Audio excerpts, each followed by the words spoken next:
لله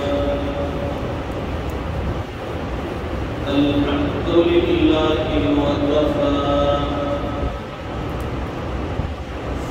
وسلام على عباده الذين اصطفى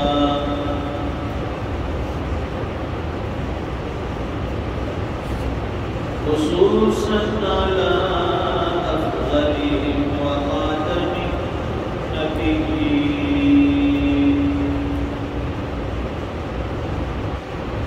محمد الأمين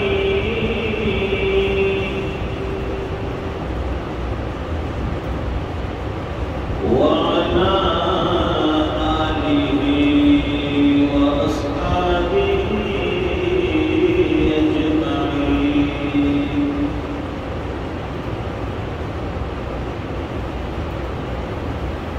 أما بعد فأعوذ بالله من الشيطان الرجيم بسم الله الرحمن الرحيم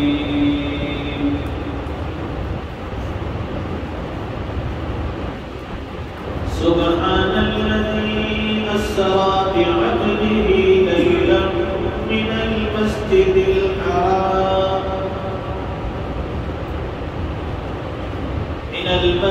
الحرام إلى المسجد الأقصى الذي باركنا حوله لنريه من آياتنا إنه هو السميع البصير صدق الله العظيم اللهم صل على سيدنا ومولانا محمد وعلى آل سيدنا محمد وآله وسلم بزرگ اور دینی بھائی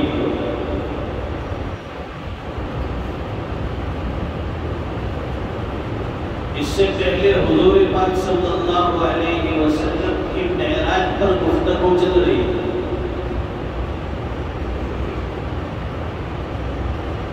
اللہ تعالیٰ نے اپنے حبیب صلی اللہ علیہ وسلم کو اپنی ملاقات کے لیے اور کچھ انعامات عطا فرمانے کے لیے معراج پر بلایا.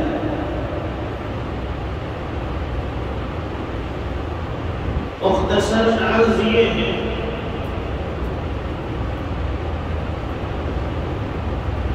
کہ معراج پر تشریف لے جانے سے پہلے آپ کے سینے کو چاک کیا گیا. سونے کا جو دست تھا اس دست کے اندر ایمان اور حکمت رکھے ہوئے تھے. ایمان حکمت سے بھرا ہوا وہ دست،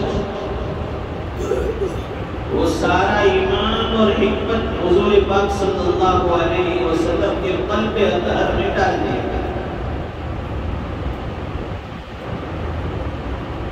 اس کے بعد آپ کو معراج کے لیے بلایا گیا. بتایا تھا کہ وہ سواری آپ کی خدمت میں پیش کی گئی جس پر سوار ہو کر آپ کو مسجد حرام سے مسجد اقصی جانا ہے. کافی طویل فاصلہ، کافی لمبا فاصلہ، اور سواری بھی اتنی تیز رفتار. موجودہ دور کی کوئی سواری اس کا مقابلہ نہیں کر سکتی. ہوائی جہاز بھی اس کی سپیڈ کے سامنے فیل.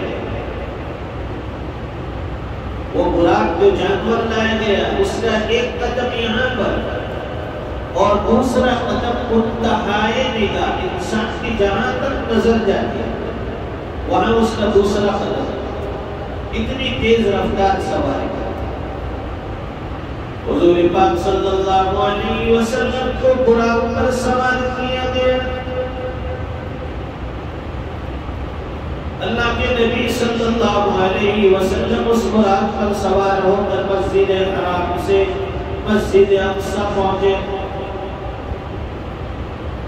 وہاں پہلے سے سارے انبیاء اکرام علیہ السلام آپ کے استقبال میں، آپ کے ویلکم کے لیے، آپ کے انتظار میں کھڑے تھے۔ اللہ نے اپنے محبوب کا استقبال کروایا اور وہاں پہنچ کر آپ نے مسجد اقصی میں سارے نبیوں کی امامت کی۔ سب نبیوں نے آپ کے ابتدا میں نماز پڑھی، آپ امام تھے، اس لیے آپ کو امام الانبیاء کہتے ہیں۔ امام الانبیاء آپ کا لقب ہے۔ نماز سے فارغ ہوئے سب نبیوں کی ملاقات ہوئی۔ اب یہاں مسجد حرام سے مسجد اقصی تک کا ایک سفر ختم ہوا، یہ سفر کا پہلا حصہ ہے۔ اب یہاں مسجد اقصی سے اب آسمانوں کی سیر، جنت اور جہنم کی سیر، وہاں سے نہ جانے اللہ تعالیٰ کہاں کہاں کے آپ کو سیر کرانے والے، یہ دوسرا سفر۔ یہ سفر رفرف پر ہوا، بیت المقدس سے آسمانوں کا سفر رفرف پر ہوا تھا، اور یہ بھی بتایا کہ ہر آسمان پر کسی نہ کسی نبی سے ملاقات بھی ہوگی۔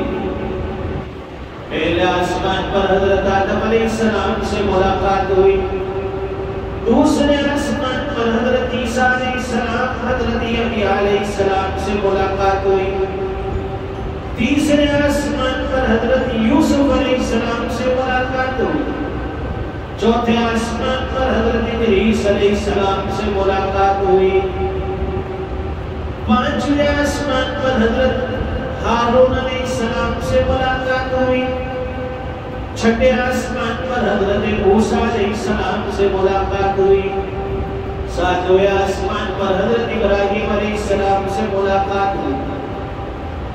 سب نبیوں کی ملاقات آسمانوں پر ہوتی ہے۔ پھر بیت معمور آپ کے سامنے پیش کیا گیا۔ یہ پچھلی باتیں چونکہ بھول چکے ہوں گے، اس لیے مختصراً عرض کرتا چلا۔ بیت معمور وہ جگہ ہے جس میں روزانہ 70,000 فرشتے اللہ کی عبادت کے لیے داخل ہوتے ہیں، اور جس کا ایک مرتبہ نمبر لگا، دوبارہ قیامت تک اس کا نمبر نہیں لگے گا۔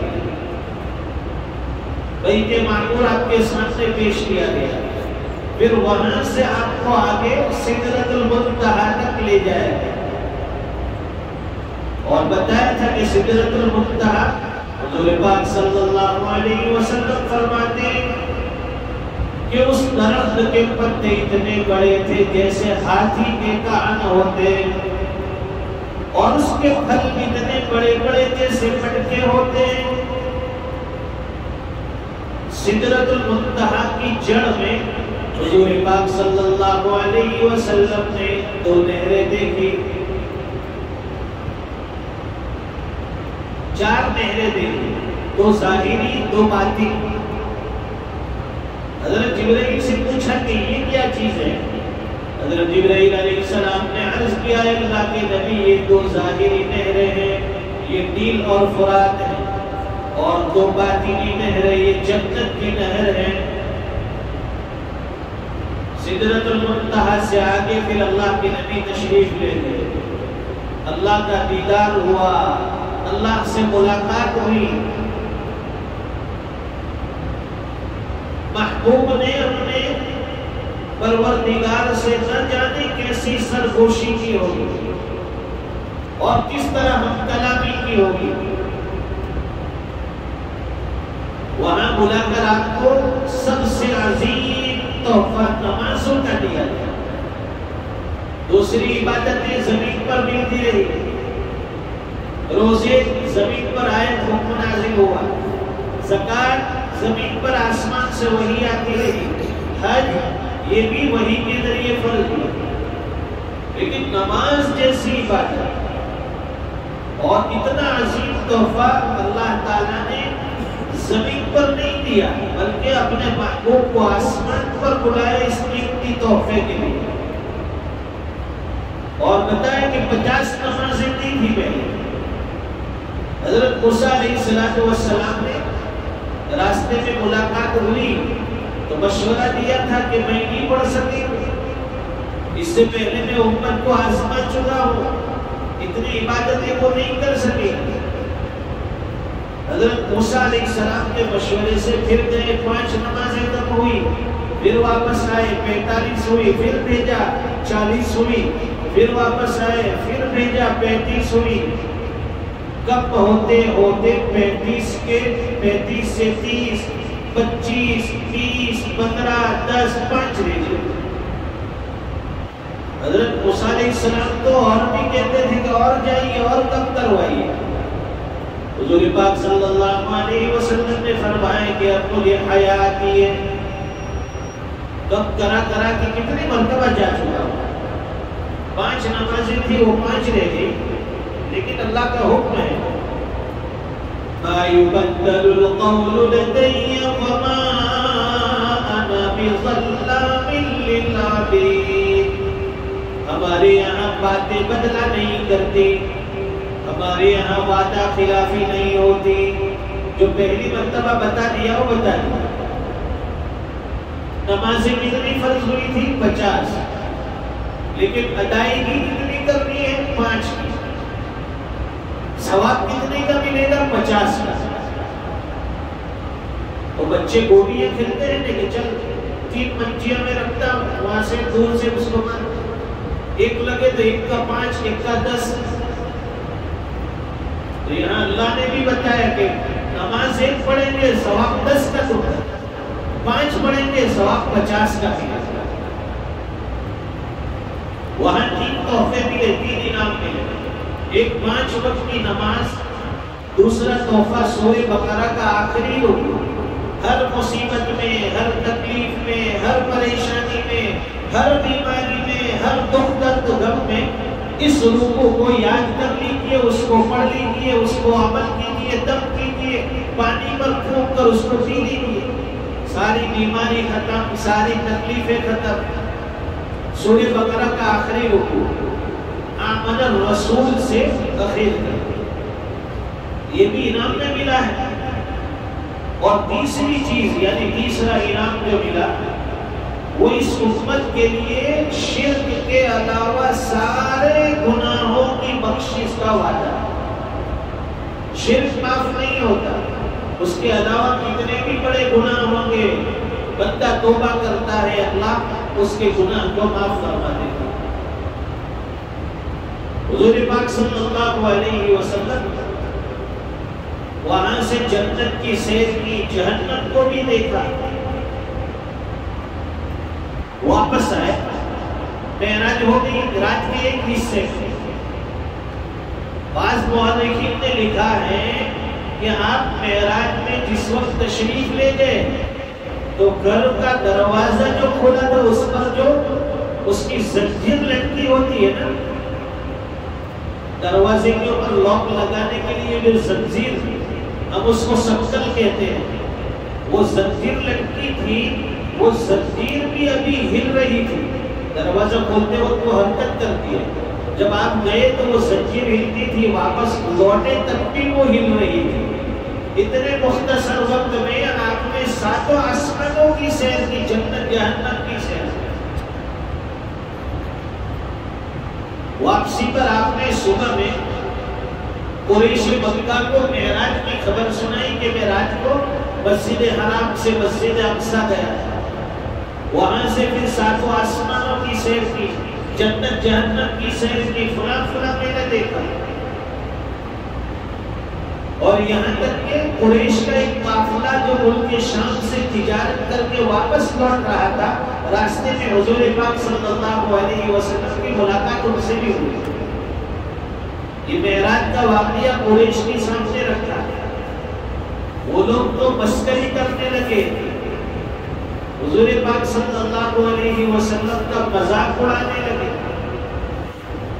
کہ بھلا یہ کیسی بہتی بہتی باتیں کرتے ہیں کہ ایک رات میں مسجد حرام سے مسجد اقصی جو ہزاروں میل دور ہے، پھر وہاں سے ساتوں آسمان وہ جھٹلانے لگے، اور وہ قریش مکہ حضرت ابوبکر صدیق رضی اللہ تعالیٰ عنہ کے پاس گئے، ان سے جا کر کہنے لگے کہ آپ کے دوست محمد جو ہیں ایسی باتیں کہتے ہیں کہ رات کو میں معراج پر گیا، مسجد اقصی گیا، میں نے ساتوں آسمانوں کی سیر کی، بتلاؤ کوئی آدمی ایک رات میں اتنا لمبا سفر طے کر سکتا ہے؟ حضرت ابوبکر صدیق رضی اللہ تعالیٰ عنہ نے فرمایا کہ اگر یہ چیز محمد صلی اللہ علیہ وسلم نے کہی ہے تو میں اس کی تصدیق کرتا ہوں، میں اس کو سچ مانتا ہوں، بلکہ اس سے بھی تعجب کی چیز کہ میں تو اس بات کی بھی تصدیق کرتا ہوں کہ آسمان سے ان کے پاس خبریں آتی ہیں، آپ نے بن دیکھے تصدیق کی، اس لیے آپ کا لقب صدیق کرتے ہیں، تصدیق کرنے والا۔ حضور پاک صلی اللہ علیہ وسلم کے سامنے اب قریش مکہ نے دلیلیں پیش کی، اب پوچھنے لگے کہ اچھا ٹھیک ہے، آپ اگر ایک رات میں مسجد اقصی گئے ہیں تو بتلائیے مسجد اقصی کے دروازے کتنے ہیں، گیٹ کتنے ہیں، کھڑکیاں کتنی ہیں، اس کی سیڑھیاں کتنی ہیں؟ بھلا کوئی آدمی کسی کے یہاں جب مہمان بن کر جائے گا کیا وہ اس کے گھر کے دروازے گنے گا، وہ گھر کی چوکھٹیں گنے گا، کیا وہ گھر کی کھڑکیاں گنے گا، کیا وہ گھر کے سینے اور اس کے پگتھے اور اس کی سیڑھیاں گنے گا؟ نہیں۔ لیکن یہ بے تو کے سوال کرنے لگا کہ مسجد اقصی کے دروازے کتنے ہیں؟ حضور پاک صلی اللہ علیہ وسلم کے سامنے اللہ تعالیٰ نے سارے حجابات ہٹا دیے درمیان سے، اب یہاں تشریف رکھتے ہیں مکہ میں، اور بالکل آپ کے سامنے اللہ تعالیٰ نے مسجد اقصی کو کر دیا، درمیان سے پردے ہٹ گئے، مسجد اقصی نظر آتی ہے۔ پھر آپ نے فرمایا کہ اب پوچھئے جو پوچھنا ہو۔ مشرکین مکہ سوال کرتے گئے دروازے کتنے ہیں، آپ نے بتایا اتنے دروازے ہیں، کھڑکیاں کتنی ہیں، اتنی کھڑکیاں ہیں، یہ سیڑھیاں کتنی ہیں، اتنی سیڑھیاں ہیں، سب وہی کی روشنی میں آپ نے وہ چیزیں بتا دی۔ معراج میں حضور پاک صلی اللہ علیہ وسلم فرماتے ہیں، حضرت انس رضی اللہ تعالیٰ عنہ کی روایت فرماتے ہیں حضور پاک صلی اللہ علیہ وسلم نے فرمایا کہ معراج کی رات ایک ایسی قوم پر سے میرا گزر ہوا جن کے ناخن تانبے کے تھے، انگلیوں کے ناخن جو ہے یہ تانبے کے بڑے بڑے ناخن ہیں، اور وہ انگلیوں کے ناخن کے ذریعے سے اپنے چہرے کو، اپنے سینے کو چھین رہے تھے، کھریچ کھریچ کر چھینتے تھے۔ حضور پاک صلی اللہ علیہ وسلم نے حضرت جبرائیل سے پوچھا کہ یہ کون لوگ ہیں؟ حضرت جبرائیل علیہ السلام نے فرمایا کہ اللہ کے نبی، یہ آپ کی امت کے وہ لوگ ہیں جو لوگوں کی غیبت کرتے تھے، لوگوں کی برائیاں کرتے تھے، ان کی سزا یہ ہے کہ اپنے چہرے کو نوچ رہے ہیں، اپنے سینے کو چھلنی کر رہے ہیں۔ قرآن کریم صاف الفاظ میں منع کرتا ہے وَلَا يَغْتَبْ بَعْضُكُمْ بَعْضًا، ایک دوسرے کی غیبت مت کرو، ایک دوسرے کی برائی مت کرو۔ أَيُحِبُّ أَحَدُكُمْ أَن يَأْكُلَ لَحْمَ أَخِيهِ مَيْتًا فَكَرِهْتُمُوهُ، کیا تم میں سے یہ پسند کرتا ہے کوئی آدمی کہ اپنے مردار بھائی کا گوشت کھائے؟ کوئی پسند نہیں۔ دوسری روایت حضرت ابو ہریرہ رضی اللہ تعالیٰ فرماتے ہیں حضور پاک صلی اللہ علیہ وسلم نے فرمایا کہ معراج کی رات میرا گزر کچھ ایسے لوگوں کے اوپر سے ہوا کہ جن کے پیٹ اتنے بڑے بڑے تھے جیسے کہ انسانوں کے رہنے کے مکان ہوتے ہیں، ہمارے جو گھر ہوتے ہیں ایسے مکان کی طرح بڑے بڑے پیٹ پہ ہوتے ہیں، اور ان کے پیٹ کے اندر سانپ گھوم رہے تھے جو باہر سے نظر آتے تھے، پیٹ کے اندر بڑے بڑے سانپ۔ حضور پاک صلی اللہ علیہ وسلم نے پوچھا کہ یہ کون لوگ ہیں؟ حضرت جبرائیل علیہ السلام نے فرمایا کہ اللہ کے نبی یہ آپ کی امت کے وہ لوگ ہیں جو سود کھاتے ہیں، بیاج، ڈیویڈنڈ، انٹرسٹ، یہ سود خور لوگ ہیں، ان کے پیٹ سود کھانے کی وجہ سے بڑے بڑے ہو گئے اور پیٹ کے اندر ان کے سانپ گھوم رہے ہیں۔ اللہ حفاظت کرتا ہے۔ قرآن کریم صاف الفاظ میں کہہ رہا ہے یا ایھا الذین آمنوا لا تأکلوا الربا اضعافا مضاعفا، اے ایمان والو ایک دوسرے کے مال کو بڑا چڑھا کر مت کھاؤ، سود مت لو، 1000 دے کر 2000 مت لو، 25,000 دے کر 50,000 مت لو، لاکھ روپے دے کر 1.5 لاکھ مت لو، یہ سود انٹرسٹ ڈیویڈنڈ۔ اللہ حفاظت فرمائے، امت کا اکثر طبقہ آج سودی کاروبار میں، سودی لین دین میں مبتلا ہے۔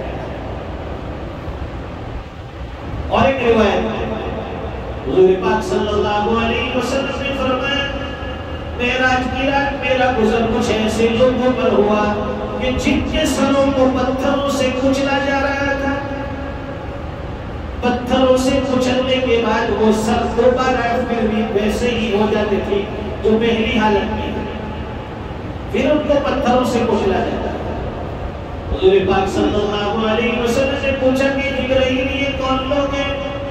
حضرت جبرائیل علیہ السلام نے بتایا اللہ کے نبی یہ آپ کے امت کے وہ لوگ ہیں جو نمازوں میں سستی کرتے تھے، نمازیں نہیں پڑھتے، اللہ کے سامنے سجدہ نہیں کرتے تھے، سجدہ نہ کرنے کی وجہ سے آج ان کے سروں کو پتھروں سے کچلا جا رہا ہے۔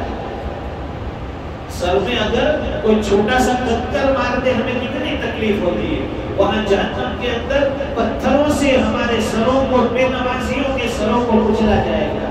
اللہ تعالیٰ صحیح معنی میں ہمیں نمازی بنا دے۔ نماز نہ پڑھنے پر کتنے بڑے بڑے عذاب ہوں گے۔ یہ تو معراج میں حضور نے دیکھا کہ نماز میں سستی کرنے والوں کے سروں کو پتھروں سے کچلا جائے۔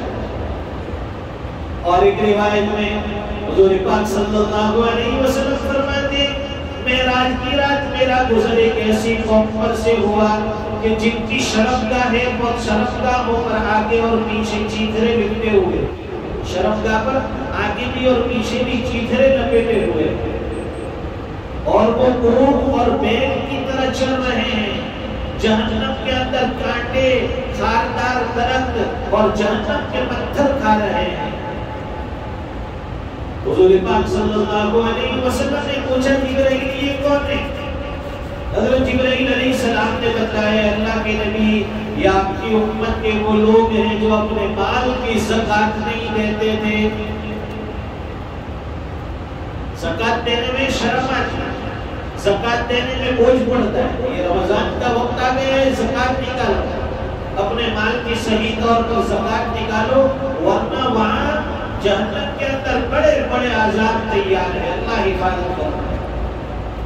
امت کا بہت بڑا طبقہ اس سے بھی دور ہے کہ وہ اپنے مال کی صحیح طور پر زکات ادا نہیں کرتے۔ قرآن کریم میں بار بار اللہ فرماتے اقیموا الصلاۃ وآتوا الزکاۃ، اقیموا الصلاۃ وآتوا الزکاۃ، نماز قائم کرو، زکات ادا کرو۔ اللہ کے دیے ہوئے مال میں سے ہمیں دینا ہے۔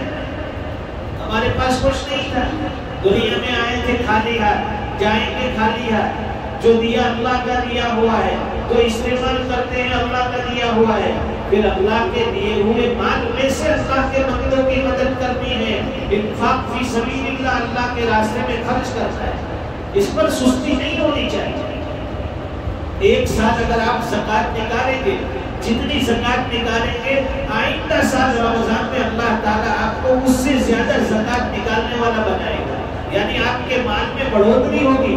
زکات نکالنے سے آدمی غریب نہیں ہوتا، زکات نکالنے سے آدمی مالدار ہوتا ہے، اس کا مال پاکیزہ ہوتا ہے، مال میں اضافہ ہوتا ہے۔ اللہ تعالیٰ لاکھ پتی سے کروڑ پتی بنائیں گے، کروڑ پتی سے پھر ارب پتی بنائیں گے۔ اس کا اللہ نے اس کا وعدہ کیا ہے کہ مال میں کمی نہیں ہوگی زکات نکالنے سے، بس ہمارا ایمان کمزور ہے، ہماری سمجھ میں فرق آ گیا ہے۔ اللہ تعالیٰ ہمیں ایمان اور حکمت کی باتیں نصیب فرمائے، نمازوں کی پابندی عطا فرمائے۔ رمضان بالکل قریب ہے، سر پر آ کر کھڑا ہے، اس کا استقبال کرے۔ اس کا استقبال یہ ہے کہ اپنے آپ کو رمضان کے لیے بالکل تیار کر لے۔ گناہ ہو گئے ہیں معافی مانگ لے، جو گناہ ہو رہے تھے اس کو بالکل چھوڑ دے، نمازوں کی پابندی کر لے، ابھی سے قرآن کریم کی تلاوت کی عادت ڈالے، ابھی سے اللہ کے سامنے مانگنا شروع کر دے، نوافل کا اہتمام کرے، تہجد کا اہتمام کرے، اللہ کے راستے میں خرچ کرنے کا اہتمام کرے۔ اللہ تعالیٰ کہیں سنی باتوں پر عمل کی توفیق عطا فرمائے۔ وآخر دعوانا الحمدللہ رب العالمین۔